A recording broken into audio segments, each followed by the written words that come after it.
Good evening, ladies and gentlemen. Welcome to the show. Welcome to the show. It is 11:02 p.m. here on the East Coast, and it is 74 degrees outside right now, y'all. Beautiful weather outside today. It was great weather outside. Other than that, we have breaking news coming out of Iran. We have breaking news coming out of the United States, as well as breaking news coming out of Russia. You don't want to miss today's show, y'all. Today is going to be a explosive one, no pun intended. We also want to apologize. We want to do the live stream at the comedy show tonight, y'all, and they said that we wasn't allowed, so we got shut down.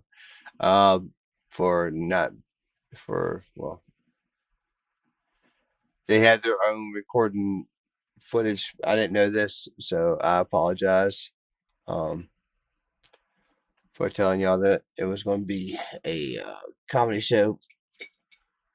But anyways, I want to bring you news. So, further ado, y'all already know. My dog over here sitting and looking at me like, "What do you got?" But anyway.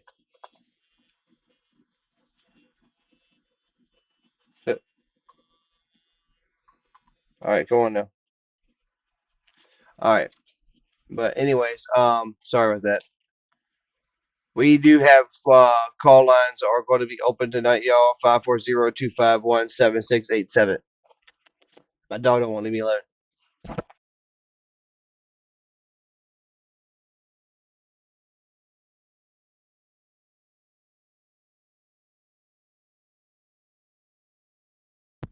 Phone lines are going to be open here momentarily.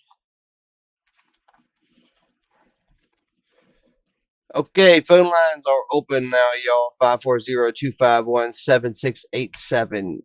Call in, get your voice heard, or give a shout out, or just talk about the show. Whatever y'all want. But other than that, let's get to the news. And right now, we are going live on an emergency stream to cover the active attacks right now that Iran has just started launching on Kuwait, Bahrain, and also possibly other areas in the Middle East. And we've also seen that apparently U.S. forces have been targeted this evening as well. And it appears to be that it's going down on a Friday night of all things. So we are seeing, of course, that apparently Crimea is also suffering a total collapse in the midst of that. But our main focus right now is the active attacks right now on the Gulf states. And it's good to see you all once again. And of course, we're going to be covering the breaking news unfolding live on air at this moment within the Middle East, and we're also going to be covering the past 24 hours of the news from around the world all in one go. And it's just 30 minutes before we were supposed to go live on air for our normal scheduled nightly show. We started to hear information that the Islamic Republic of Iran is now conducting significant attacks against Bahrain, Kuwait, and U.S. forces within the broader region of the Middle East. At this moment, air defense fire has been reported in Bahrain and around the perimeter of Kuwait City and Jafra, just over to the west to a slight degree. And we are understanding that further waves of attacks appear to be ongoing at this moment, with drones being reported flying over Elam, apparently heading southbound, and we've also been able to see other significant strikes and military actions that have been conducted by both sides over the course of the day. Although neither have stated that the ceasefire has been violated, they are largely raging the ceasefire throughout the entirety of the Middle East at this point. We also have major news to cover in Ukraine over the course of this day as well, as we have confirmed that Crimea has completely run out of fuel resources, and we've also seen other significant developments near to the frontline areas, with Ukrainian drone attacks and strikes happening live on air right now simultaneously with the attacks down in the Middle East. And we've also been able to see some significant frontline developments and some absolutely insane statements coming out of the Russian Federation that amount to the following: the Russian economy is broke. But before we get on into all of that news, for our normal schedule for the night, we are going to be in the midst of covering the breaking news story that is happening at this moment right now. And we actually have breaking news coming out live on air. Matthew, what do we got? Okay, so for the first 30 minutes to an hour of our stream tonight, we're going to be covering the active attacks that we're seeing Iran conducting on the Gulf states right now. Like I mentioned, Bahrain and Kuwait are currently under very large-scale attacks, and they appear like they could be larger than the last ones we just saw a few days back. We are getting a lot of footage right now showing these missiles flying over Bahraini airspace, and apparently it looks like some of them are being intercepted from the looks of it. We have some video coming out of those interceptions, but this is a very large-scale attack. Also, we're hearing that U.S. fighter jets are currently active in the area as well. We have gotten confirmation that the U.S. has sent up fighter jets for air defense purposes as well. And we're also seeing apparently launch sites inside of Iran launching off several of these missiles. So it appears to be that Iran apparently has a lot of their missile capability left from the looks of it. Sadly, I don't have a picture of the missile launchers inside of Iran. I wish we had a picture of those launchers to see exactly what they're using, but sadly, we don't have that at the moment. So, Enforcer, if you could walk people through a couple of these newest video clips right here on the Twitter page, it shows some of those active interceptions over Bahrain. And getting into some of these really quickly, we were able to see the active air defenses over Bahrain in this clip here, where we actually saw at the very opening of the video 2 simultaneous explosions, most likely of MEM-3 Patriot, or more so MEM-104 Patriot PAC-3 interceptors hitting their targets over the city of Qatar. I'm sorry, correction, actually that would be Manama. We can also see this additional clip here that we also have, once again showing further air defense activities and interceptions over Manama in the nation of Bahrain. Here's some sort of mechanical whine as we watch Patriot interceptors flying right overhead of the cameraman and the booms of the interceptors after they pass by. We have gotten other videos and pictures as well showing some of the air defense puffs in the air. These are the puffs of smoke that come from the aftermath of an explosion of an air defense interceptor after it's attempted to hit its target. And we've also been able to see more streaks of missile fire in the air over Bahrain as well, showing that a significant amount of MEM-104 Patriot air defense systems are being used right now in live time against the Iranian attacks that are currently being conducted against Bahrain. Unfortunately, we do not have a humongous amount of information coming out of Kuwait at the moment in terms of video and picture evidence. Almost all of it is coming out of Bahrain, but we can confirm that Kuwait is also once again under attack by the Islamic Republic of Iran and IRGC forces at this moment right now, as eyewitness reports have come out of such an incident. Man, yeah, I hear you over there, man. You're trying to get that coffee down. I hear you over there. Yeah, I'm like choking actually. like no joke. Yeah. But also, by the way, we do have some more footage here. We apparently have footage of some of these Iranian drones that are also targeting the Gulf states right now. They're targeting, like I said, Bahrain and Kuwait. But we are seeing that apparently in Elam in southwestern Iran, we did see apparently some of the drones being launched from that site as well.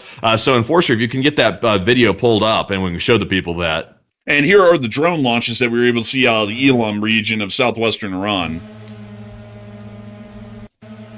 And that's the literal entire clip. It's just 3 seconds of engine whirrings over the area, and that's it. But does appear to be showing us that there are incoming drones that will be reaching Kuwait and some other regions within the area here very soon, and we'll most likely start to get video and picture evidence of that incredibly soon, most likely within the next 20 minutes. We've also been able to see that there is a significant amount of aerial tankers that are airborne and operating at this moment, interesting enough, with their transponders largely on and being recorded within the area of the Persian Gulf, as it appears that 2 KC-46 Pegasus aircraft are now flying out of their patterns near to the UAE and back to their original launch point, which would have been Tel Aviv. And we also got to see additionally that a KC-135 from the Prince Sultan Air Base has also gone airborne as well with its transponders on. There are currently 2 U.S. Navy P-8 Poseidons. One took off from Bahrain some time ago, and we have also been able to additionally see another P-8 Poseidon, this one taking off from Prince Sultan Air Base, that are operational in the midst of the air defense scenario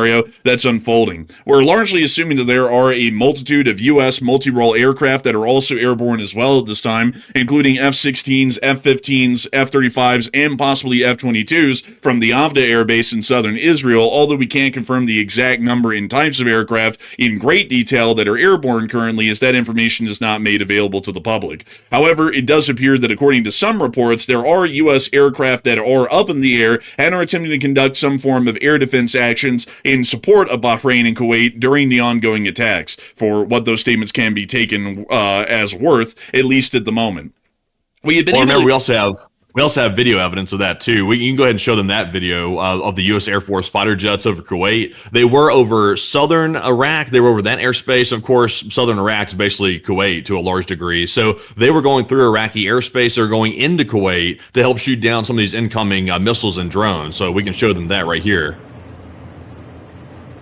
We can see a blip of light in the sky, and also the sound of industrial machinery. It sounds like a rock tumbler. And we can also see in this clip here the sound of crickets and a couple of light glimmers in the sky moving around, which might be some form of multi-role aircraft. We've also been able to see, additionally, in some other clips as well, what appears to be, well, at least according to some reports, an unknown drone that was shot down over the Baji oil fields by Iraqi security forces. And we've been able to get some reports that it did appear that the Iranians were attempting to conduct attacks, or at least Iranian-aligned militias within Iraq were attempting to conduct attacks on critical oil infrastructure and oil fields somewhere within southern Iraq during that moment in time, right before these larger attacks started to unfold against Bahrain and Kuwait. We also were able to hear that earlier in the day, the United States had approved the sale of $1.98 billion of counter-drone systems to Kuwait, according to the State Department, and we had also seen that a significant amount of armed actions had unfolded between the United States and Iran leading up to the moments of the strikes that we are live on air for right now at this moment. According to information that we were able to get earlier in the day, starting off our sequence of events properly, we did get to hear that the IRGC made the claim that they had fired at U.S. warships. According to the Islamic Revolutionary Guard Corps, they claim to have fired warning shots at U.S. warships, including with drones and missiles, at the USS Mason and the USS Truxtun, both Arleigh Burke-class destroyers, and according to the IRGC, this firing upon the destroyers within the Gulf of Oman forced them to withdraw. But before we get further into that story, we have more breaking news coming in at this moment right now. So, Matthew, what do we got? Okay, so for now, let's stick on the active attacks happening right now with the Gulf states, because there is a lot of stuff happening there with that, and also a lot more footage coming out that we haven't shown yet. But we're currently seeing that over Kuwait, there are a lot of commercial aircraft currently circling right outside the airspace here. It looks like several commercial flights from various different airlines that go to that service Kuwait, of course. So they are not being allowed to land, which is, of course, expected. It looks like the airport is currently turning away a whole bunch of flights. We've also seen as well that apparently a video did come out earlier showing some activity over Kuwait's airspace. We have a lot of footage coming out of Bahrain. Like we've shown some of that already, but we do have a Kuwait footage here. I'll put that on the likes tab, by the way. I don't think that was on the map, but you can go grab this from the likes tab right here. And there's the video right here. It's just showing Kuwait and showing some of the interceptions over Kuwaiti airspace. And here's those clips. We hear the air defense sirens sounding over Kuwait City, or Jafra to the west. We're not entirely sure.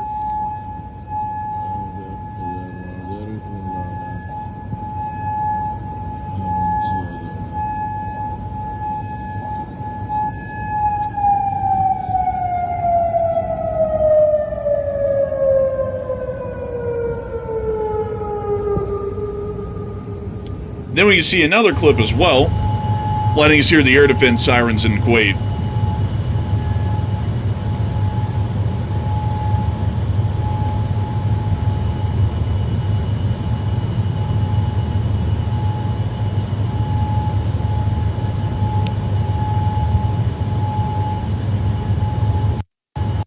So that appears to be the information that we have out of Kuwait at the moment, is that there are air raid sirens going off. But do we have any footage yet, Matthew, of them engaging any incoming Iranian missiles and drones with air defenses?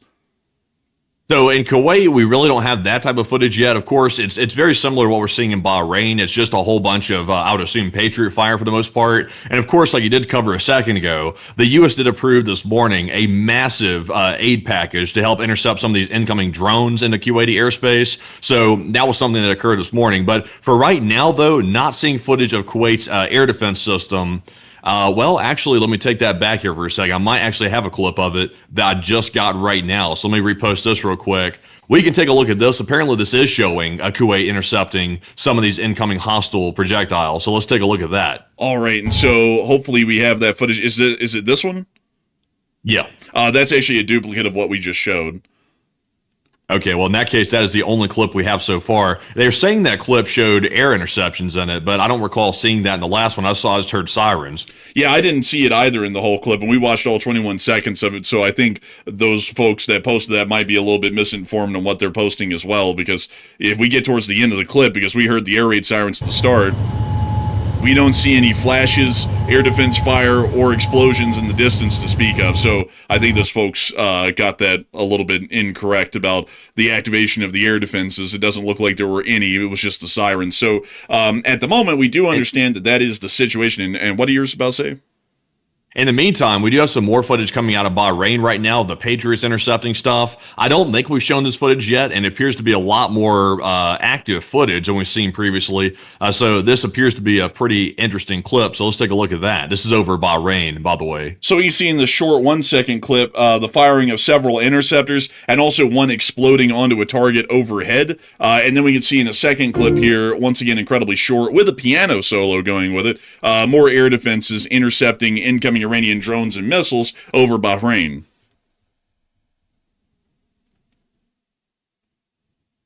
But those are the ends of the clips that we're getting live at the moment right now, but still once again showing some limited air defense activity over Bahrain.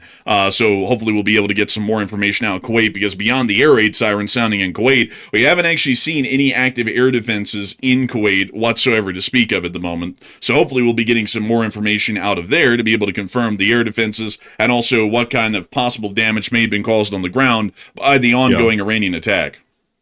Yeah, and also, by the way, just for some more detail about this whole attack right here, this appears to be the largest attack that we've seen on the Gulf states so far since the ceasefire was put into effect by the United States and Iran. So this appears to be a much larger escalation than the one we just saw a few days back, like I was mentioning. So not a good sign right there. And also, by the way, we'd even heard from the Iranians earlier today through social media and also various media platforms that they were saying that the talks had totally collapsed between themselves and the United States. And they were saying that unless the U.S. gives them I think it was like $20 billion or something like that in frozen assets, then Iran would start even more horrific attacks than we had seen previously. But I think the reason why we're currently seeing this tonight, these large-scale attacks on the Gulf states, is because earlier today, Iran tried to interdict some vessels in the Strait of Hormuz using drones. The U.S. showed up and shot the drones down, and then the U.S. launched some more land-based missile strikes on the Iranian coast, and now Iran's retaliating for that by launching attacks on Bahrain and Kuwait. So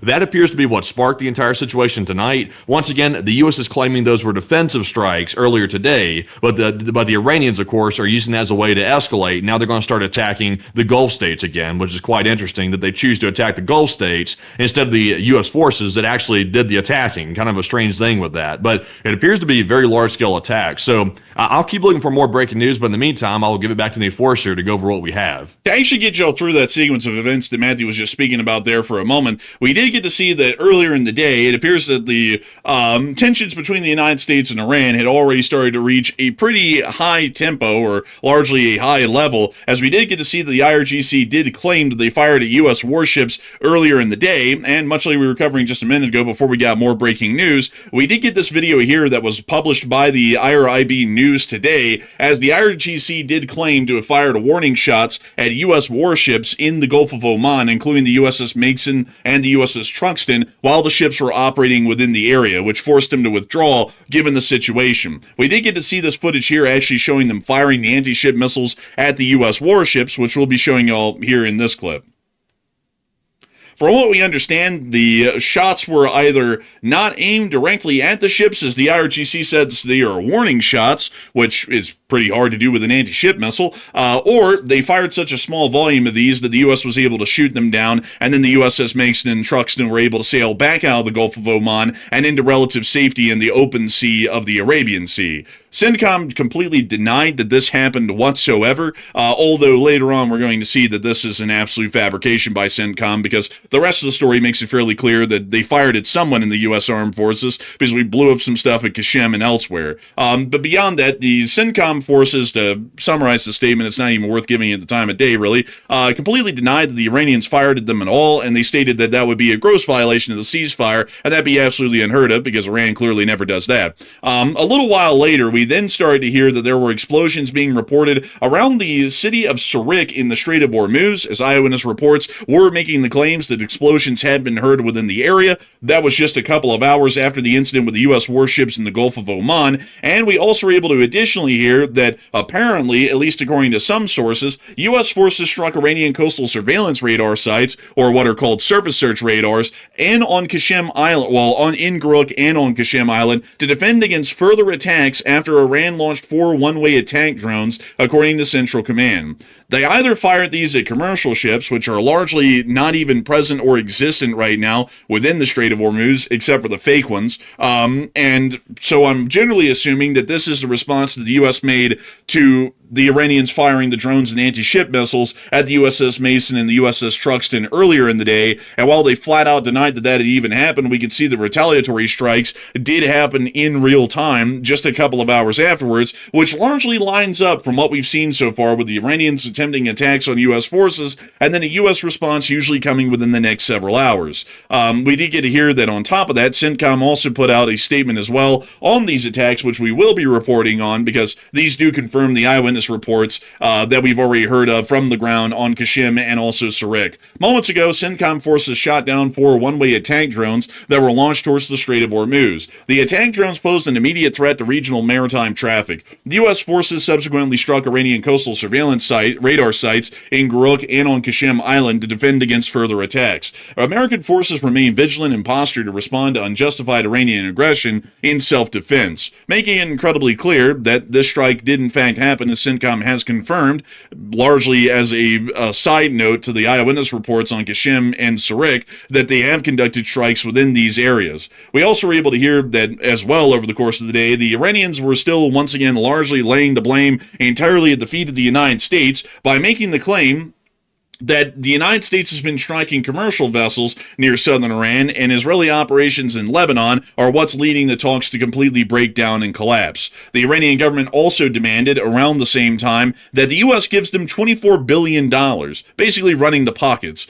We can see right here General Rat, or Mohsen Rezai, which looks rather rough. I think he might be like one of the Reddit generals or something like that. But he stated that talks are deadlocked and a President's Supreme Leader meeting will not happen because the U.S. must unfreeze $24 billion in Iranian assets to even speak about reaching a deal. If the war and the blockade by the United States continue, Iran will drag it into the Indian Ocean, the Red Sea, the Bab el-Mandeb, and the Mediterranean. And according to a direct quote by Rezai, he stated that the cost of negotiation is much less for America than the cost of fighting with us. He also went on to explain that $24 billion really isn't a whole lot because America's pretty rich and Iran's pretty poor, so they ought to just give them the $24 billion because they're a poorer country, and that was their whole explanation to it once it got boiled down to its basics. So basically, the Iranians are looking at the United States as Mr. Beast, like we just go out handing cash out to people for no reason. Then on top of that, we also saw that there was some Iranian Air Force activity that has largely become a regular occurrence over Karaj,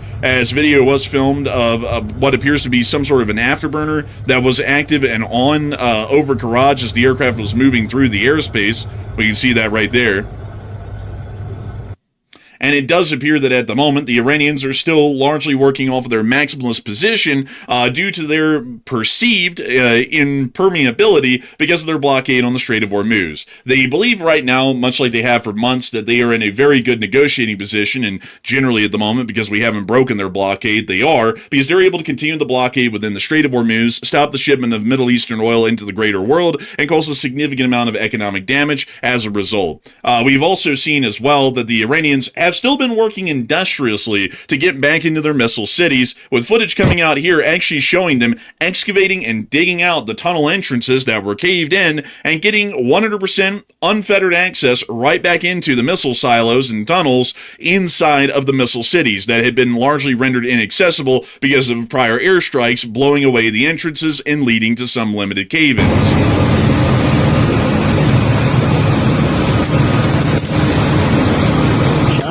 زحمت کشیدی واسه تونلا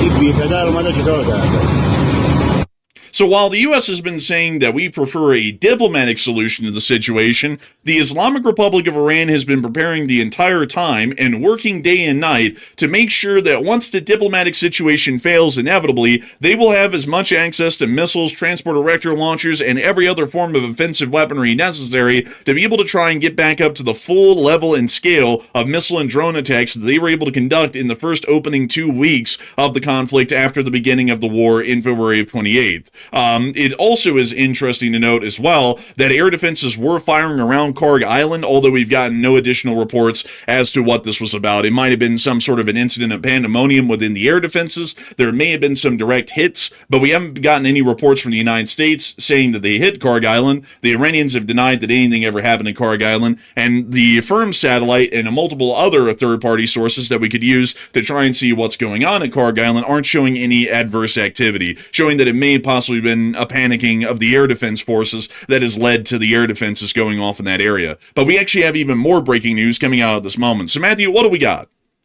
Okay, so it looks like the IRGC has just put out a statement right now, according to Tasnim News. Here's a statement they put out, and you can go grab this on the Twitter page. It said, following the invasion of the, they called them the terrorist U.S. Army to Surik and Qasem Island, which generally confirms the U.S. report that we heard earlier today that both Surik and Qasem Island was hit by U.S. forces.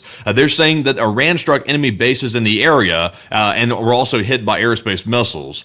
So they are confirming that they've done this in retaliation for the U.S. airstrikes on the coastline near the Iranian toll booth in the Strait of Hormuz. So it's generally following the same pattern that we saw during the last attacks, and this is exactly the same justification that Iran gave during those attacks in the Gulf states just a few days back. So it appears to be that is the case. So right now, it appears to be the attack could be coming to a close, but the big question is, once again this time, is the U.S. going to respond to this, or are they going to let it stand for the most part? We are hearing reports of ambulances being heard in Kuwait. Apparently, there are ambulances running through the streets in Kuwait, which indicates there could be some confirmed hits on the ground and possibly injuries as well. So we're waiting to hear where the targets were and what was struck inside that country. Right now, we simply don't know, but that is breaking news as of right now. And we'll be trying to see if we can get any further breaking news and information out of the area. It does appear, though, with the ambulance reports coming out of Kuwait that there has been a couple of more confirmed hits, and we would generally assume that at least 1 or 2 missiles have most likely hit U.S. installations and forces within Kuwait as well. As in all prior attacks, we've seen that hits on the civilian areas of the city of Kuwait and the Kingdom of Kuwait generally follow along with a hit at Ali al-Salim, Camp Buhring, or somewhere else similar that U.S. forces are based at. So that's rather unfortunate news to hear, and we'll hopefully be getting some further information to be able to speak of on air as to what is exactly going on with that larger issue or news development going on in Kuwait.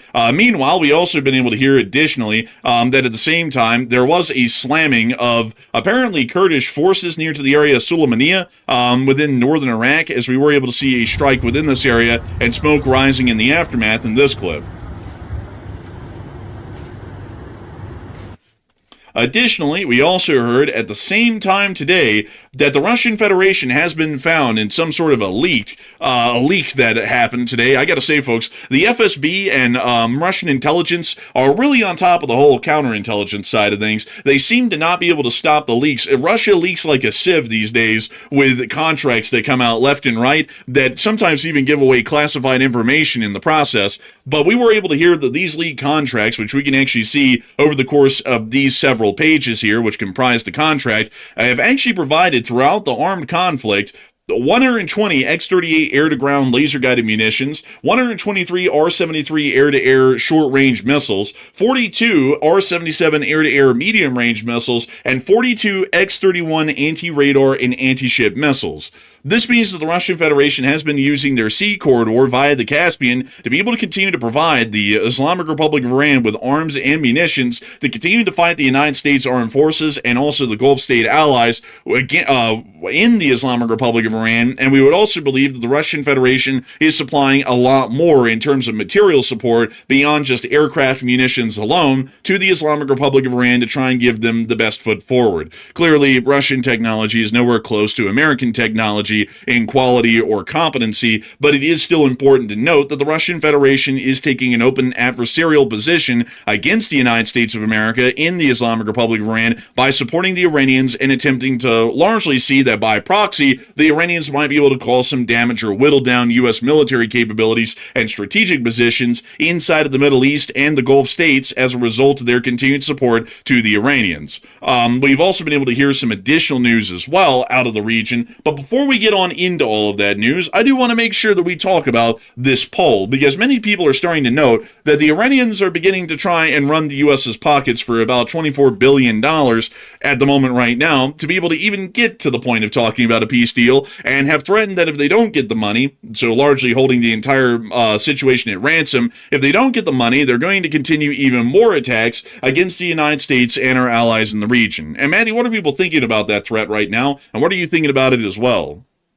Okay, so in the meantime, I am scanning for more breaking news right now. It does appear that, generally speaking, it looks like the attacks could be winding down as of right now. It looks like Kuwait is currently reporting that they're currently sending out ambulances and dispatching first responders to go and deal with the situation on the ground there with possible casualties. We're also seeing that in Bahrain right now, it looks like, generally speaking, the attack could also be concluding there as well. So it appears to be the main two targets of this attack was those two Gulf states. I'm kind of surprised we didn't see the UAE come under attack. Usually they're a favorite of the Iranians to strike them, but it looks like they were spared this time for some reason. So we actually, wait a minute. We actually got a picture that just came out right now out of Bahrain, where we're apparently seeing that smoke is now rising from the U.S. Fifth Fleet base in Manama, Bahrain, as of right now. Now, I do believe that U.S. forces have generally left this base for the most part, or they've generally temporarily left it, so it may not be that serious, but it looks like something is hit there as we're seeing a fire and smoke coming off the ground.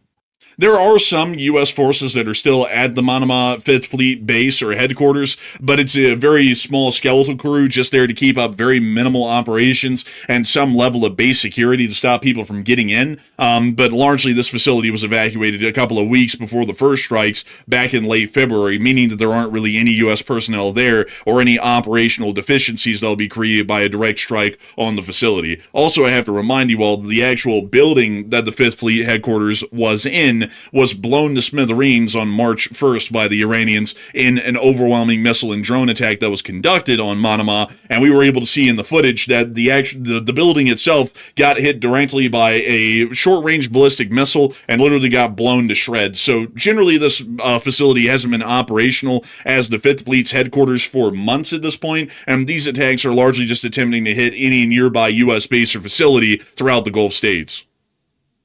Yeah, and also, by the way, I am seeing some people in the chat talking about Karg Island. There's nothing happening on Karg Island right this very second. We did hear earlier today that there could have been some explosions happening there. At least locals were reporting that there were explosions happening around Karg Island, which is, by the way, responsible for about 90% of Iran's oil exports on that island. That's 90% just right there in that one spot. So we don't know exactly what happened on Karg. It could be maybe the U.S. struck it, possibly. We just simply don't have enough detail about that yet. But I can confirm that right at this hour, there's nothing happening on Karg. I can say that for a fact. So in the meantime, though, let's address the poll that we're about to jump to. The poll says Iran says the U.S. must give them $24 billion in frozen assets to reach a deal, or otherwise Iran will launch horrible attacks. So what are your thoughts? 48% said Iran will restart the war soon, while 21% said the U.S. will launch preemptive strikes, and 25% said talks will continue indefinitely.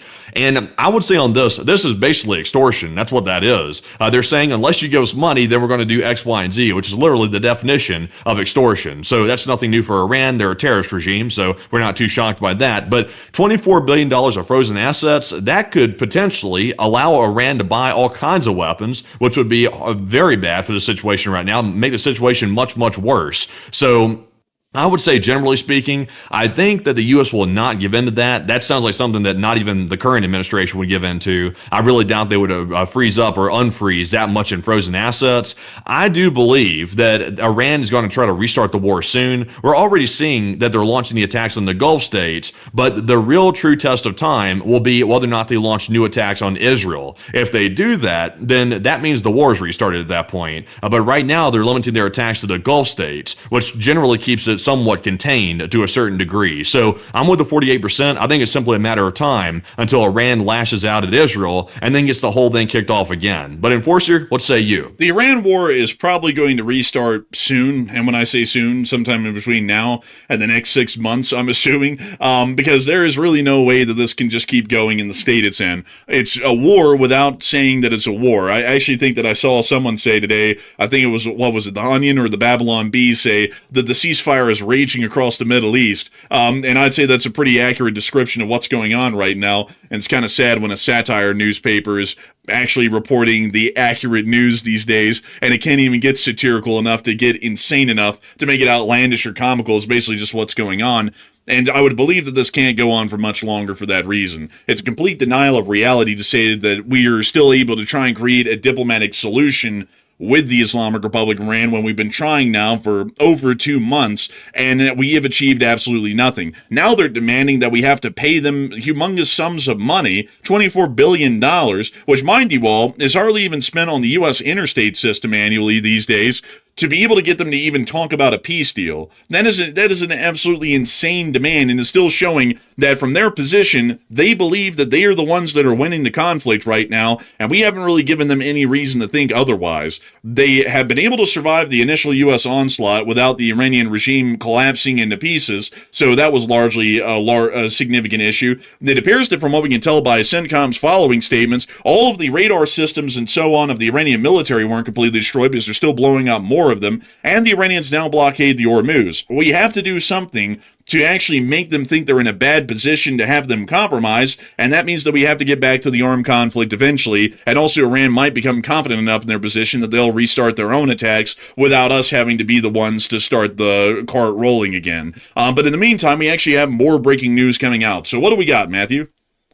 Okay, so we just got some footage right now, some of the interceptions over Bahrain's airspace at the moment. We were looking for this footage earlier, and it looks like it's finally come out. So we saw what was happening over Kuwait. There was a whole bunch of Patriot fire going on, and it looks like a lot of the incoming Iranian projectiles were shot down over Kuwait, and it looks like Bahrain was also intercepting stuff pretty decently as well. But like I said, though, we have heard reports that ambulances and sirens have been heard on the ground, indicating there are likely injuries or possibly even death that's taking place in some of these Gulf states, which is not a good sign, obviously. But let's see what's happening over the airspace here in Bahrain. And we see the air defenses once again intercepting further targets.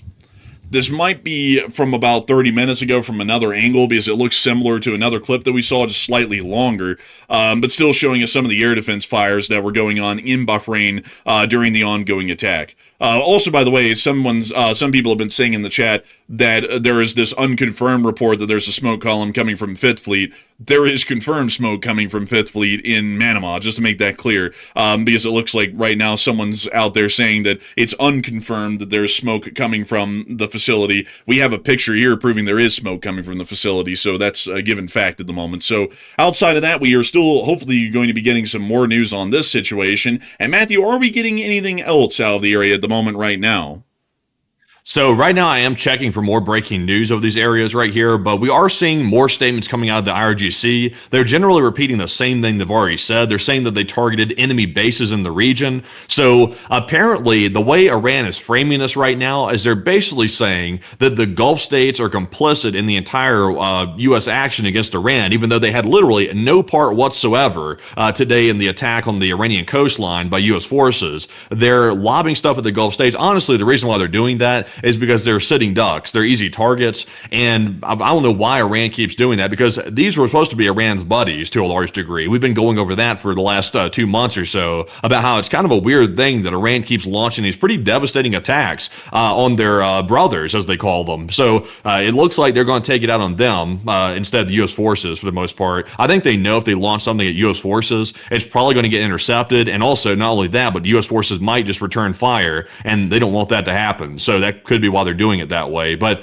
that is the breaking news as of right now, though. I'll keep a lookout for some more right now, but it appears to be the attacks are winding down. So basically what we're waiting on right now is the aftermath. We're looking for images of what took place on the ground, what was hit, and I'm trying to get geolocation on some of these hits as well as we speak. And hopefully we'll be able to get some of that here over the near future, but it appears that for now, the attack has already quickly started and ended at the moment, and we're largely just picking up the pieces of additional clips and videos that we can get out of this moment. But actually, folks, funnily enough, this is basically at the perfect time. We are going to be getting on into the rest of our normal news for the night, because just to let y'all know, this isn't a full-on breaking news stream. This one happened in a very weird, like, Twilight Zone sort of an hour for us here on the channel. We were already, well, I was actually already getting everything done by the time this happened to go live for our normal breaking news stream later on tonight, our normal scheduled stream, and then this started to happen at the very tail end of the prep phase for that show. So we actually have all of our normal news for a normal night show, as well as the breaking news that's happening right now. So we're going to start getting into our normal news for the day. And also, if you're just joining us right now, just to make sure that you'll get a little bit of a summary of what we're going to be covering, because I know a lot of people join us at a routine time every night, and so a lot of people would be getting on the show right now for the first time. Right now, we are covering a breaking news development that has happened in the area. It appears that there has been a limited attack by the Islamic Republic of Iran against U.S. forces inside of Bahrain and Kuwait. Ballistic missiles and drone firings have been reported within both areas, and air defenses have been active significantly over Bahrain, although we haven't been able to get a lot of footage of confirmed air defenses over Kuwait. U.S. aircraft are operational in the area as well, and this entire incident has accumulated on top of a large amount of escalations that were conducted over the course of the day, with the IRGC firing at 2 U.S. Arleigh Burke destroyers in the Gulf of Oman, the U.S. striking at surface search radars at Kashim and another location in the Strait of Hormuz, and the Iranians continuing to blame the United States for the derailment of the talks and demanding money to be able to try and keep the peace talks going, with the threat if they do not get the ransom, they will start larger strikes against everybody in the region if their demands are not met. We've also been able to hear that the U.S. has been continuing its blockade actions over the day near to the Gulf of Oman's blockade line. And we've seen that the U.S. also seized a motor tanker within the Arabian Sea and the Indian Ocean over the course of the day as well, while at the same time, the Iranians are still digging out their missile cities to get more of their munitions and combat capabilities available once the war restarts. Israel has also been seen to come over under a rocket attack today as well near Kiryat Shimona, and we've also seen some major developments in the war in Ukraine over the course of the day. And when I mean major, folks, I mean absolutely major. The Russian Federation has completely run out of fuel in Crimea. That's not an exaggeration. That is not trying to make a nice title to get people in. They literally ran out today. There is no fuel available for anybody except for emergency services and government officials, meaning that there's nothing left. Yeah, honestly, it's a total infrastructure collapse. That's the best way to describe it inside of Crimea. It was already bad enough with the gasoline shortages, but now even if you have a gasoline voucher inside of Crimea, they will not sell you the gasoline. They've halted gasoline sales inside of Crimea. We're also seeing today, for the first sign ever, we've seen apparently food shortages showing up in the grocery stores inside of Crimea. And also, even worse than that, even if you can't get gas for your car, you can't even use public transport, because most of the public transport in Crimea has been shut down and shuttered because they can't get diesel for the buses. So now we're seeing people riding around on horseback. The situation in Crimea is getting really bad quick. I'm not sure how they're going to fix that. In short, the infrastructure system in Crimea has suffered a complete and absolute collapse in really just the past 72 hours since we first heard of the 20-liter ration. It went from 20 liters a day per purchase to nobody gets any fuel because it's completely out, and the supply trucks that generally bring in the food and also the fuel to be able to keep the Crimean Peninsula running can't even get into the peninsula because they have no way to get out once they get there. So the situation is dire at this moment inside of Crimea, and we've also been able to hear that in the midst of this, Ukraine conducted an overwhelming attack against Russian forces and their support ships and cargo ships that were illegally attempting to sail or load up with Ukrainian grain in the Sea of Azov today as well. In the midst of these attacks, one Ukrainian drone was actually intercepted by the Russians via electronic warfare and veered into Romanian waters, exploding on the breakwater at the port of Castana, which led to a significant situation over the day, to say the least, and the Ukrainians admitted that it was their drone that had unfortunately exploded, and they apologized to the Romanian government for the inconvenience and also the issues that clearly caused. We've also been able to hear as well that there is an ongoing Ukrainian drone attack at the moment, and while all that went on today, the Russian President Vladimir Putin came out with some absolute bombshell statements over the course of the day. He has admitted that the Russian economy is actually shrinking, and it is largely in the process of collapse. But instead of stating it openly, as in the war in Ukraine and the Ukrainian armed forces have caused a near complete economic collapse in the Russian Federation, he tried to repackage it as a deliberate cooling down of the Russian economy that was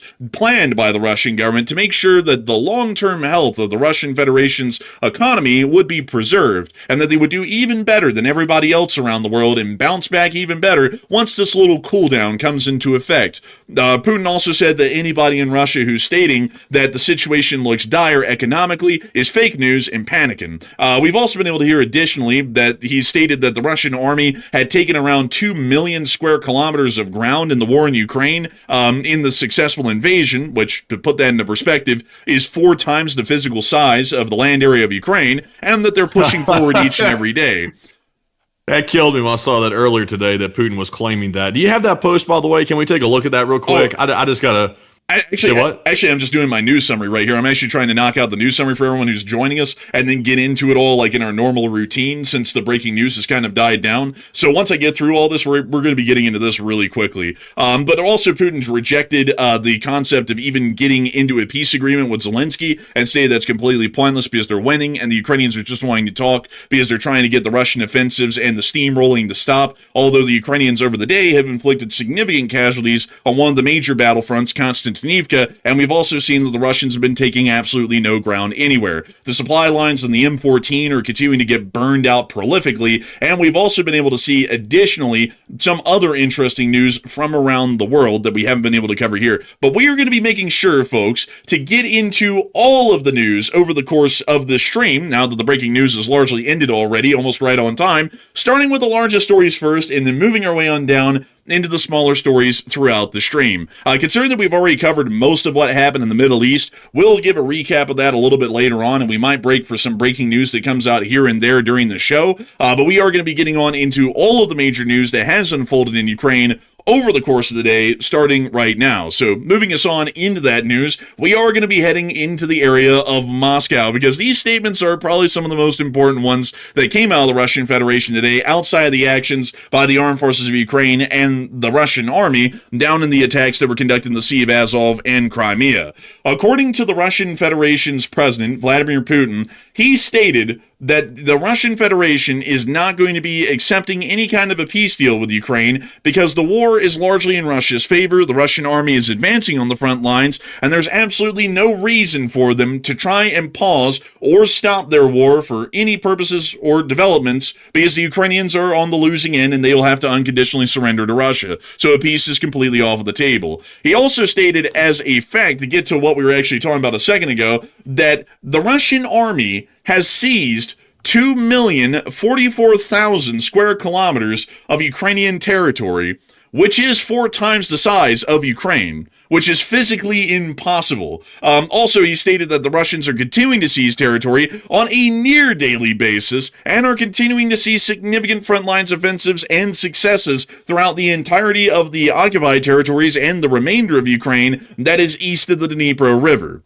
To give you all a little bit of perspective here, let me put the size of Ukraine in kilometers, so that way I can show you all this here, just so that we all have proof. Ukraine, it has a total land area here, and let me go make sure to get this real quick, so that way we can actually show you all how insane of a claim this is. Ukraine, in its 1991 borders, has a land area of 603,000 kilometers. So 2 million square kilometers is quite literally, no joke, 4 times the size of the state of Ukraine, and Putin's saying they've taken all of that over. That's crazy. It's absolutely nuts. It's unbelievable, really. And it also appears to be showing us at the moment that Putin must be living in an absolute delusion. We've kind of had a lot of people saying over the past few years that there's either one of two stories that are going on. Either Putin is living in a complete delusion and he thinks the war is going exceptionally well, or he knows that the war is going poorly and he's just putting out a picture to the public that things are going fine, although they clearly aren't, because they don't really know where to go after the war didn't conclude successfully, basically in the first opening week. It appears from this statement that he's largely living and what we can only describe as an absolute illusion, or delusion more so at this point, the fact that they've taken what would basically be the entirety of Eastern Europe and its landmass in square kilometers, and once again remind you all, the Russian army only holds 20% of Ukraine, so at best they only hold about 130,000 square kilometers, and Putin believes that they hold 2 million. And that clearly wasn't a misstatement. That's exactly what he believes, because he used that as one of the facts to claim that they're not going to be talking to the Ukrainians seriously about any kind of a peace deal because they're winning so well in the conflict so far. We've also been able to hear additionally that some comments were made today that are starting to blow the Russian bots right out of the water, even by Putin's own declaration. The Russian president today, Vladimir Putin, stated in a press conference the following. And I want to make sure to read this to y'all in full form, so I'm actually going to read y'all the subtitles here of Putin speaking at this economic forum in St. Petersburg about the situation of the Russian economy. Retail turnover added 6.5%. GDP in April this year grew by 1.3%. For January-April this year, it grew by another 0.2%. And what would I like to say in this regard? We, of course, hear criticism from all sides directed at us that everything is dropped for us. Yes, but we have dropped to the very level at which the Eurozone countries have already been living for all of recent years. Which is an absolutely, that is absolutely nuts. Because if you look at a country like Germany, Germany has a GDP of over $5 trillion. The entirety of the Russian Federation, which has a larger population than Germany, mind you, has a GDP right now of about the size of the state of Texas. We think it's about $1.4 trillion right now. And it certainly doesn't look like they're middling out at the European level of quality of life. That's not even realistic by the math. The GDP per capita in Russia is around $10,000 for a median income for a Russian citizen. In most Western European countries, the median income is somewhere around $40,000 to $50,000 US dollars. So an average European citizen is making 5 or 4 times more than their Russian counterparts in the Russian Federation. On top of that, for Putin to make it sound like the economic situation is bad, but it's actually good, is ridiculous. The Russian state railways have laid off almost half of their staff. Most companies and major industries have cut their work weeks down to 3-day work weeks. They've laid off almost half of their staff in most industries and in most companies.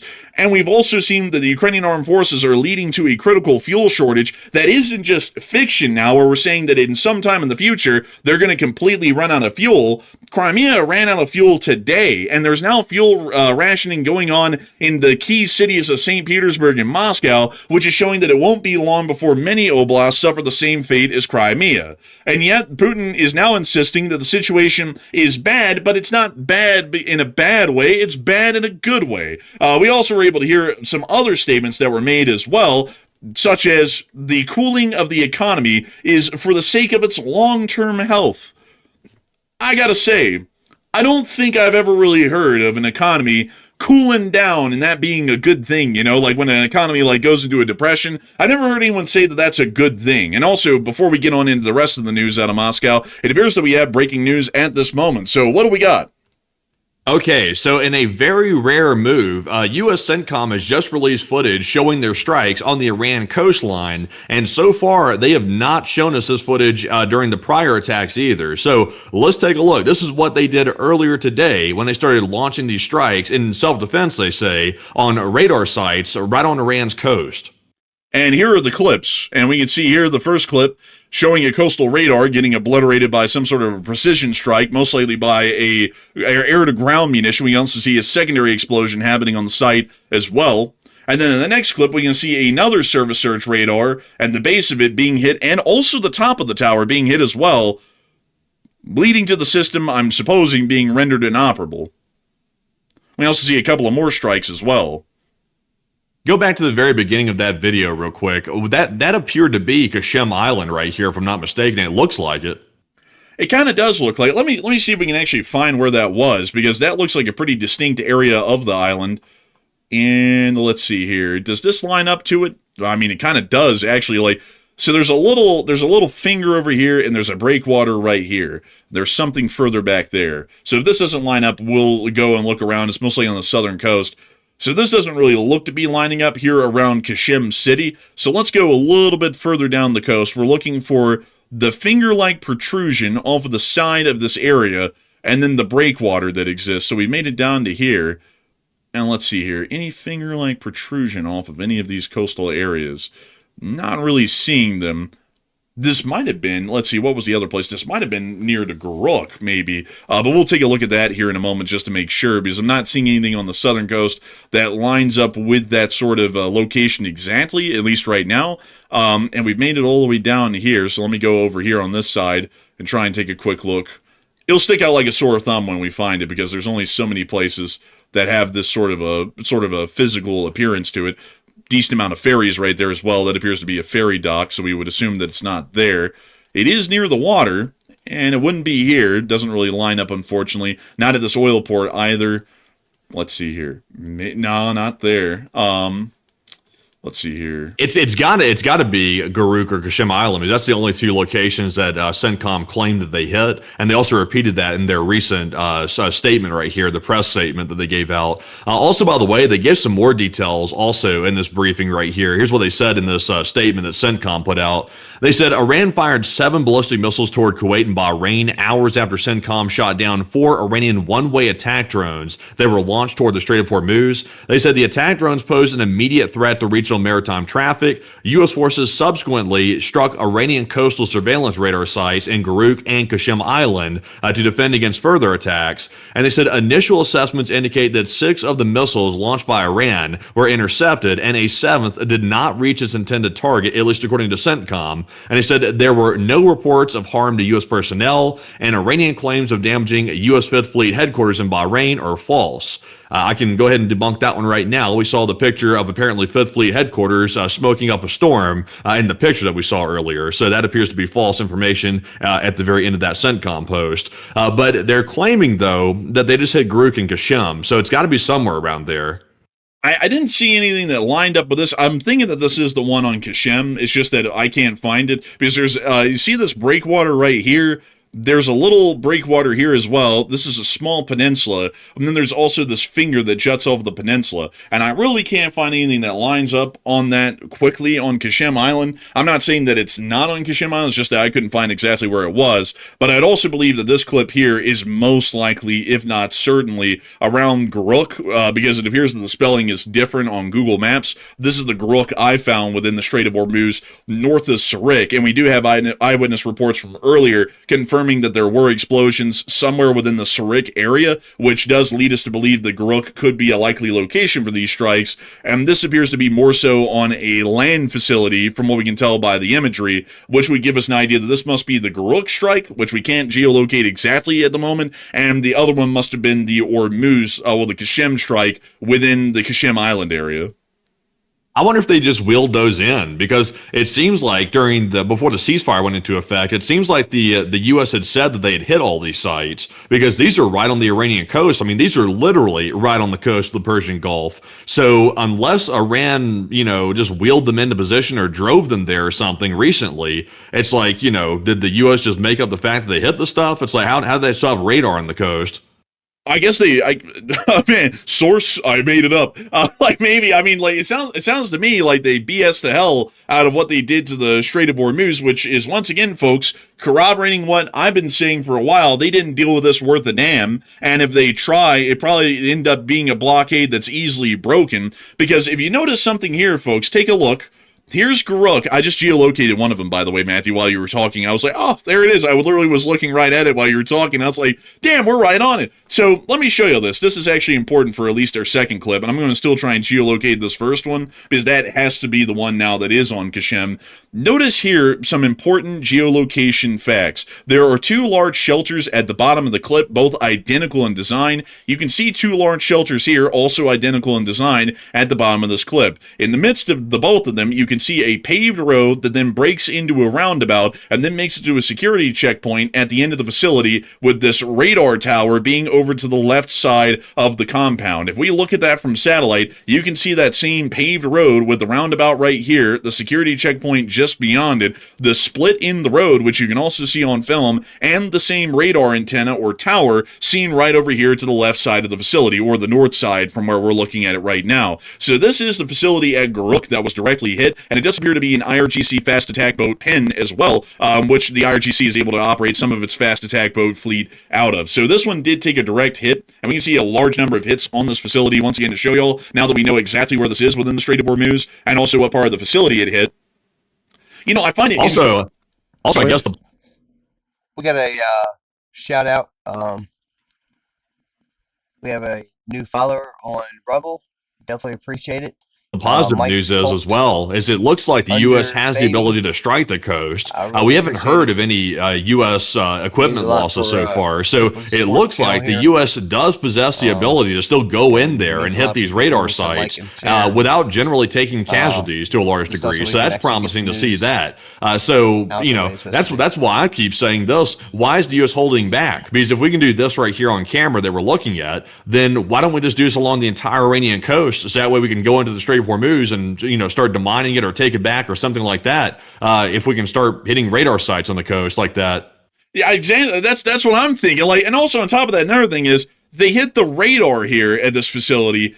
Why didn't they just blow up all of the fast attack boats that are sitting right here at their piers, just about a quarter mile away in broad daylight? Because they always make it out, you know, folks, like they make up the story that all of these little fast attack boats, the 700 of them that exist, are all hidden in some sort of a cave facility like the Bat Cave or something on the coast.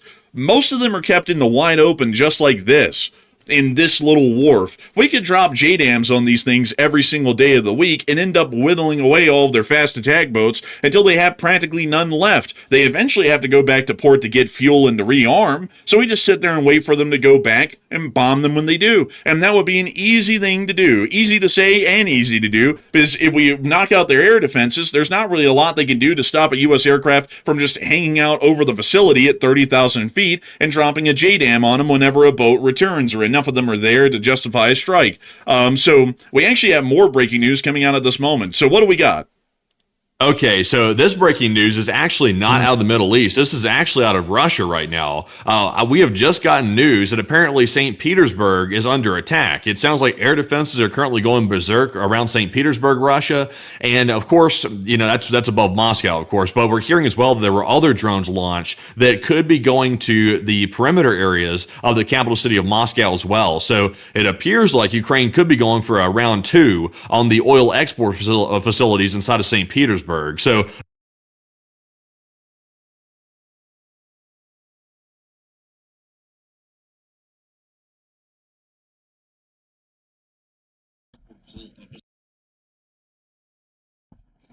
And we're going to be keeping it close.